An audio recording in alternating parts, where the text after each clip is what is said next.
नमः शिवाय। मु मणि बाबा आश्रित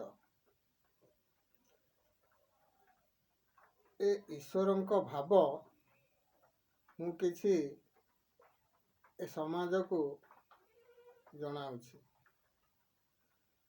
मु एमिति समय मोर आसीथिला मते 10-12 वर्ष बयस होइतिला। मु दुनिया विदा हला भलिया मोर समस्या आसी पहुँचला। बाबा अखंडलमणि को आश्रित मते केमिति मिलीगला। मु प्रभु को आश्रित हो गली। आज 64 वर्ष रे मु पदार्पण करिछि। जहा किछि ईश्वर देइछंती सबु मन हृदय सदा सर्वदा मोर आनंद। ए भाव कहबार उद्देश्य प्रभु बिना ए दुनिया रे किछि संभव नुहे।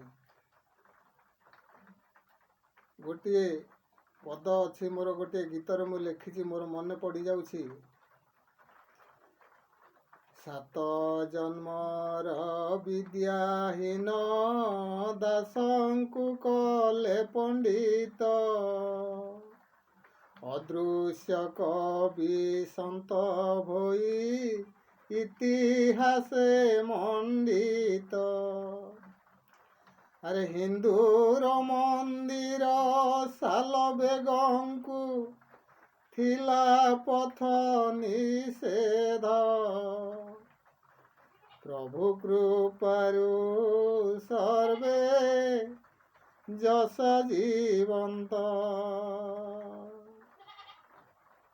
ए पदटीर भाव केवल प्रभुंक उद्देश्य मोर जीवन रे जहा किछि आसी प्रभुंकर दान। आज कविर परिचय कविता। मु प्रथम कविता पाठ करिया पाई जाइथिली टिकरपड़ा। सेतेबेले मु जणे साधुंक आश्रय नैथिली इस्कन धर्मी भक्तिभूषण दास। से मते कहिथिले ये गीतटी गाइब भल भावरे तुमे सेठी स्थान पाइब। गीतटी गाइबा मध्यरे मु स्थान पाइथिली। सेई दिन संध्या टाइम रे मु प्रार्थना करे प्रभुंक पाखरे जणैथिली प्रभु मोर गोटे पुनर्जन्म पाइला परि मु पाइथिली। कहीं जड़े कवि समाज को मु चलीगली। मोर शिक्षा दीक्षा 0 कहले चले। प्रभुंक पाखरे प्रार्थना कली प्रभु कविर परिचय कविता मते कविता धारा को नियंतु प्रभु। से दिन से भावर कविता आसीतिला। से जगार भाव आसीतिला। कविर मोर दीपद मूल मंत्र दयाकर शुणु। ईश्वर उद्देश्य प्रार्थना मोर जगते रहु आशीष तुमर सभे काटंतु शांति रे दिन प्रभु जसर थाऊ अक्षुण्ण गर्व अहंकार मनरे कार नदिय केबे हो विश्व ठाकुर नदिय केबे हो विश्व ठाकुर। ये है मोर मूल मंत्र। एबे मु जो कविताटी पाठ करुछि तार शीर्ष अपड़ा पड़ुछि पाठ।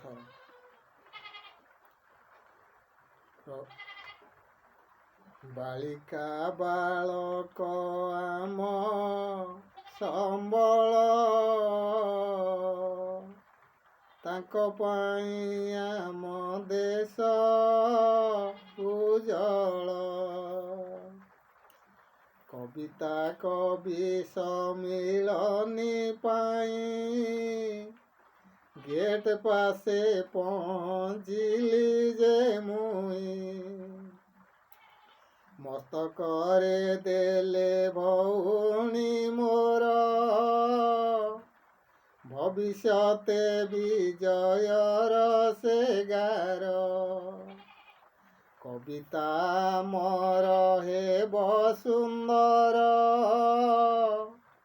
জগতে রহিব যশ ତାଙ୍କର। ଈଶ୍ୱରଙ୍କ ପାଶେ ପ୍ରାର୍ଥନା ମୋର, ଦିନେ ହେବେ ସେଇ ପିଲା ଡାକ୍ତର। କିଏ ବା ହୋଇବେ ଇଞ୍ଜିନିୟର,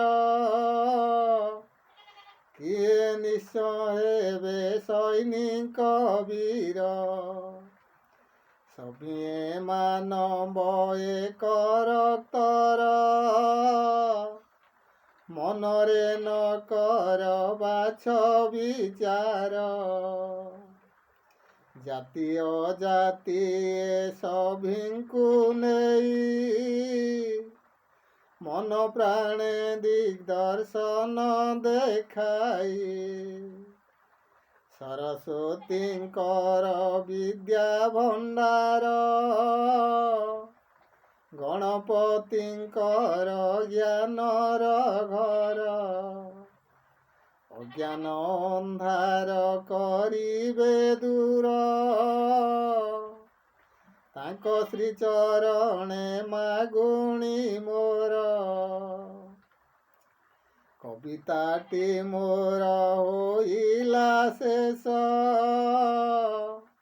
ପଣ୍ଡିତ ମଣ୍ଡଳୀ ଦିଅ ଆଶିଷ। ଜୟ ବାବା ଆଖଣ୍ଡଳମଣି। ମୋ ଫୋନ୍